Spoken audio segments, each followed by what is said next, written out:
PSA, change your smoke detector batteries. Those of you who haven't checked your batteries in 6 months, a year, 2 years, 3 years, it's beeping every 2 minutes. Change your smoke detector batteries.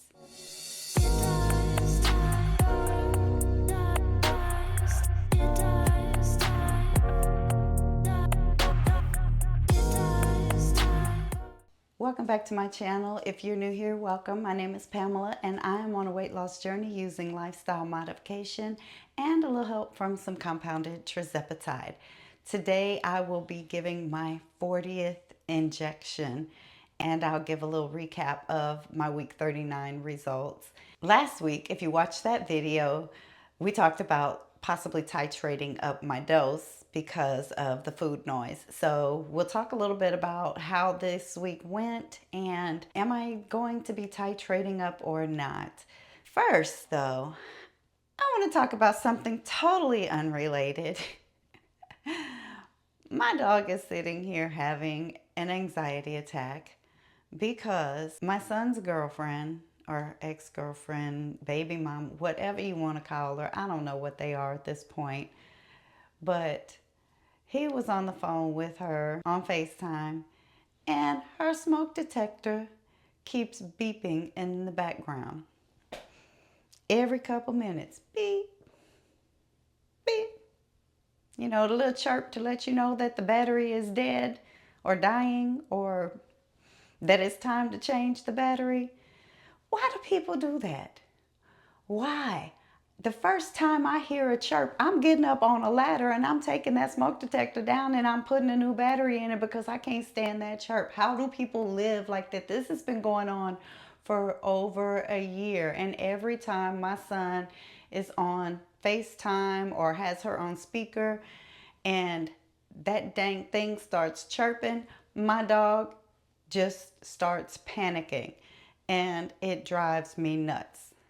So for those of you who let that chirp just go on in the background, why?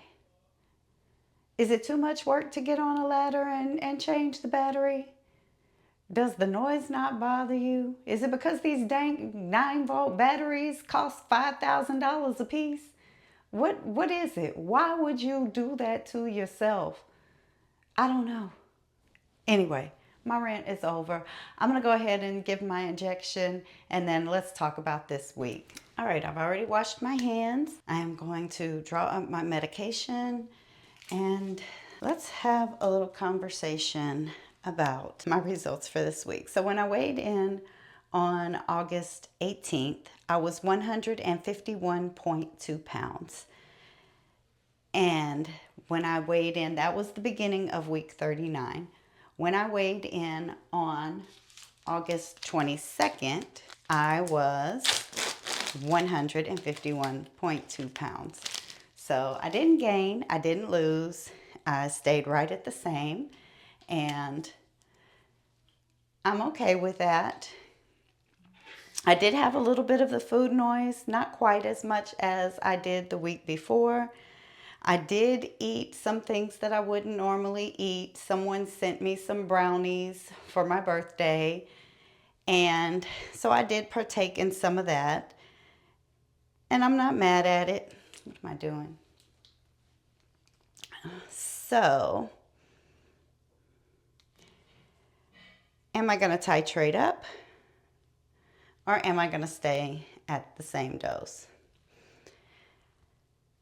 Part of me still wants to titrate up because the food noise is still there. And part of me wants to stay at the same because I don't want to keep going up in dosage. But this is what I'm going to do. And I don't know if y'all can see that, if it's focusing, but I'm doing 35 units, which is still my 5.95. I am not titrating up this week.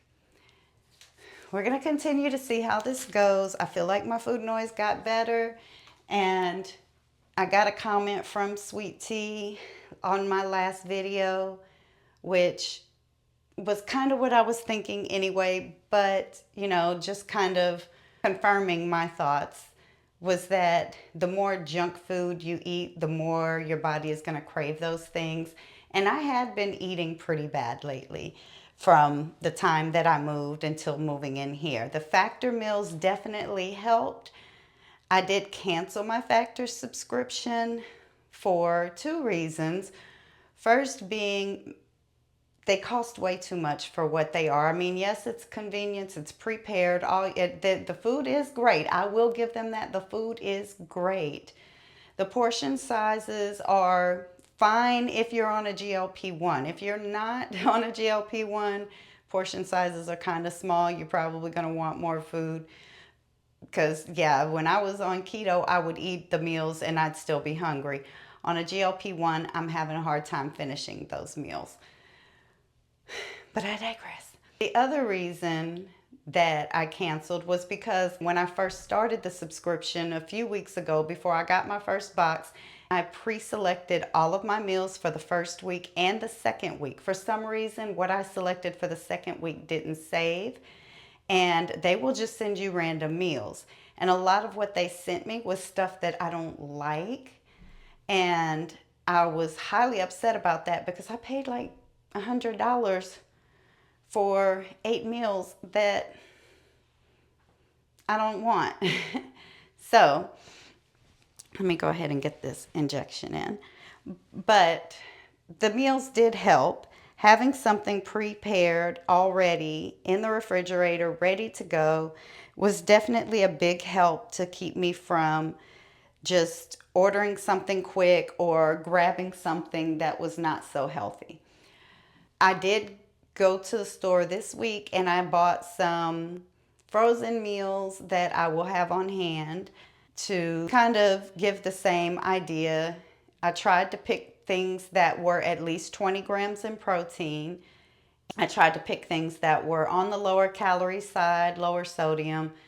Maybe not all of them, but at least I'll have something, and it's still better than ordering fast food. So the days that I just really don't feel like cooking, and I did get a couple of things that are simple that I can cook, because I'm not gonna lie, y'all, I just don't feel like cooking lately. So I'm about to give my injection. Again, this is 35 milligrams, 5.95, or 35 units, I'm sorry, 5.95 milligrams for my dosage. Remember, every dosage of compound could be, or every prescription of compound medication could be different. So you can't always go by what somebody else is saying. Mine could be 35 milligrams equals, or 35 units equals 5.95 milligrams. 35 units for you could equal 50 milligrams. So don't go by what somebody else is doing. Always check your prescription and how many units it tells you to take. Consult with your physician or healthcare provider about how many units. If you're confused on how to calculate it, just always make sure you're checking with your provider, your pharmacist, or whatever, so that you are getting the correct dosage that you need. So I'm going to go ahead and clean all this up, and then we'll wrap up this video. All right, so while I'm fixing my bed over here, we'll just wrap up this video, and I'm going to see again how it goes this week with the 5.95. I don't feel like it's the medication still. I feel like the food noise is because of how I had been eating. And I feel like if I continue to eat healthier options, that I will be okay and I won't necessarily need to titrate up. So that's what we're going to do. We're going to continue this week on the 5.95. We're going to see how it goes for another week or so, and then I feel like I can make a more educated decision on whether or not I truly need to titrate up, because right now I don't feel like that would be the smartest choice for me. And yeah, Even though I didn't lose anything, it's not about the weight loss. It's about controlling the food noise and the hunger and making sure that I'm able to make the healthiest decisions for my body and my nutritional needs. I think that I'm getting back on the right track. I think that now that the everything has settled down, I still have things that I'm doing around the house. Got some art projects that I'm working on, and work has been hectic. But other than that, I think that life is getting back into my normal routine of getting up, going to work, taking my injections as scheduled, and then also trying to get my filming and editing done. So I think that life is starting to get back to normal. I think that will help with my food choices as well. Plus the fact that I have my convenience meals on hand for the days that I just don't feel like cooking. And I've also gotten back to tracking almost every day. I did have a couple of, I'm not going to say a couple of days, but a couple of meals that I did not track throughout this week.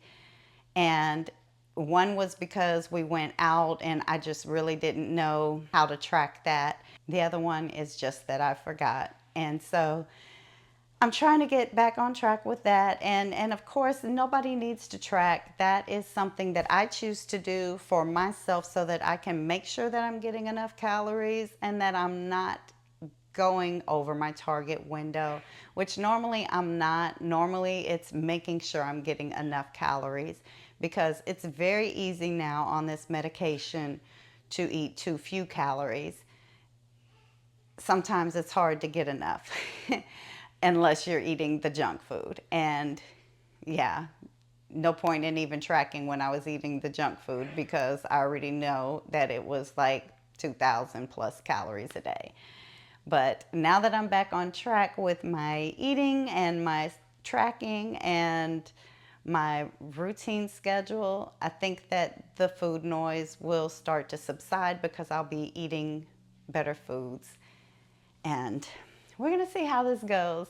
So I'll be back next week with my week 40 recap, and we'll talk more then about whether or not I feel like I still need to titrate up. Until then, guys, stay blessed.